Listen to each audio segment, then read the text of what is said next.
आपके माध्यम से पूरे देश की जनता को अपनी बात पहुंचाना चाहता हूं कि 3 धाराओं से देश बहुत परेशान है। एक महिला दहेज उत्पीड़न, और एक दलित उत्पीड़न, और एक यौन उत्पीड़न।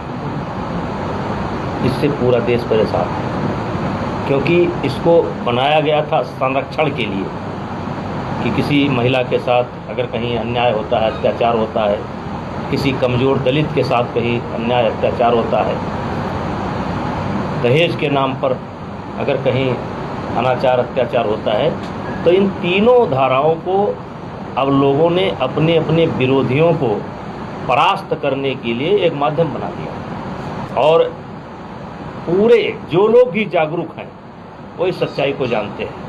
अगर सामने वाला निर्दोष पाया जाए तो इनके ऊपर स्वयं कानून को गंभीर कार्रवाई करनी चाहिए, और इससे दूना दंड इनको लगाने वालों के ऊपर रखना चाहिए। हम अपनी बात नहीं कर रहे हैं, 3 की बात कर रहे हैं। दूना दंड रखना चाहिए। अगर इसमें 10 साल की सजा है तो उसमें 20 कर देना चाहिए, क्योंकि हथियार बना लिया गया।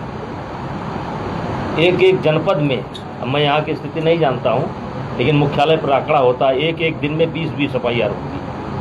मुझे केवल राजपूत तक सीमित मत करिए।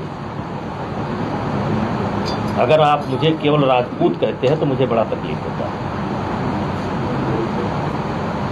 और इसलिए हम सबकी बात करते हैं। लेकिन जात विशेष को लेकर के अगर कोई भी नेता कहीं का टिप्पणी करता है तो आने वाले समय में उसका खामियाजा उसको भोगना पड़ेगा।